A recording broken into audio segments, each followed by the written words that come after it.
Hey you guys, thanks for watching again. So I'm gonna just try to post regularly on just on desolation and consolation, because I feel like it's important to watch and to see and to understand what happens when you're in desolation or consolation, so people maybe can put a name to it, because I think a lot of us struggle with it. So hopefully this is helpful. But yesterday was a great, it ended up being a great day. I felt really good. I really connected with the kids in school.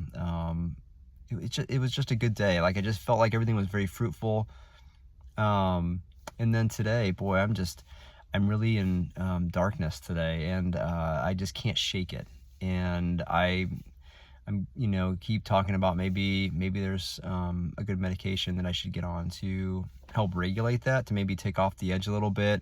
I'm really I'm really not wanting to do medication, but I guess if it helps to just kind of calm that exposed nerve. It just feels like everything's sort of like this exposed nerve. I mean, people have referred to it as that, where if you're an HSP or a highly sensitive person, Matt Simmons kind of talked about that on one of our episodes, that it's like you're hypersensitive to so many things happening around you. And so then it becomes where you really are just anxious a lot. And for me, I mean, since I was a little kid, I've always just had cold hands, and I've just felt like maybe I'm in this fight or flight sort of situation.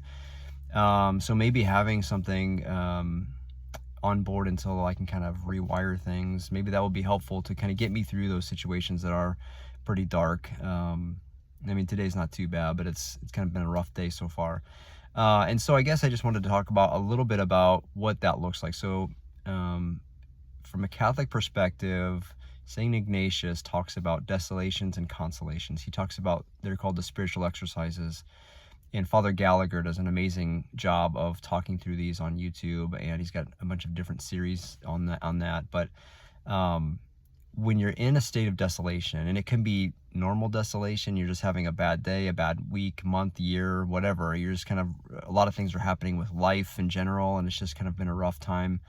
But sometimes it can be spiritual desolation. And so that's where you have to really seek spiritual direction from somebody to help you understand if that really is where you're at. And there's some key indicators, I think, that you can look at to say, okay, this is this is the enemy, this is the devil trying to stop me maybe from trying to do something good. And so those are things that may indicate spiritual desolation. But for me, it started, I mean, I've had it, you have it throughout your life and stuff, but for me, it really ramped up in January.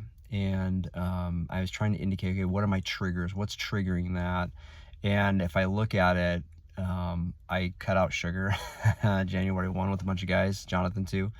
And so we've been trying to do that. So I've been hungry a lot. I've been pretty stressed at work, at school with, I have an extra class this semester, and just a lot. It's just a lot to do right now. So I think all those things, just daily life too, piling on, it's just giving me some pause for like, okay, what's going on? And I mean, I'm in a good spot right now where I can sit and talk for a few minutes before I go to class. But I just think it's important to recognize, like, when you're not broken. Like when that's happening, you're not broken.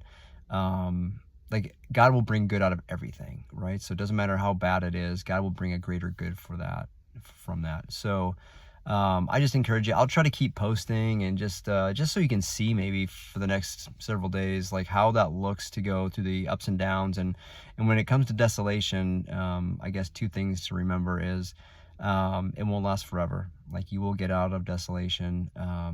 You think you won't. You think you're going to be there forever. Like, there's days where I'm just like, I just want to crawl in a ball, and I don't want to go look at anybody or see anybody. I just need to be alone. And so it gets pretty dark sometimes. The other thing is never make a change when you're dealing with desolation. If you've resolved to do something when you were in consolation, to do something good for God, especially, and then you have desolation, which is trying to pull you away from that, never make a decision in desolation. So I'm still discerning whether or not I come back next semester or next year. Our letters of intent are out, so we're all deciding whether or not we're signing that.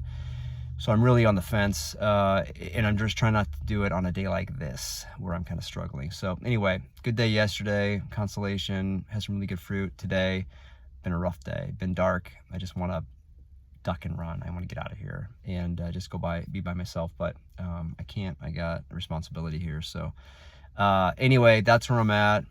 Praying for you guys. Thanks for watching. Pray for me, and I'll send another video out here shortly to kind of give you an update. So I just want you guys to know that you're not alone.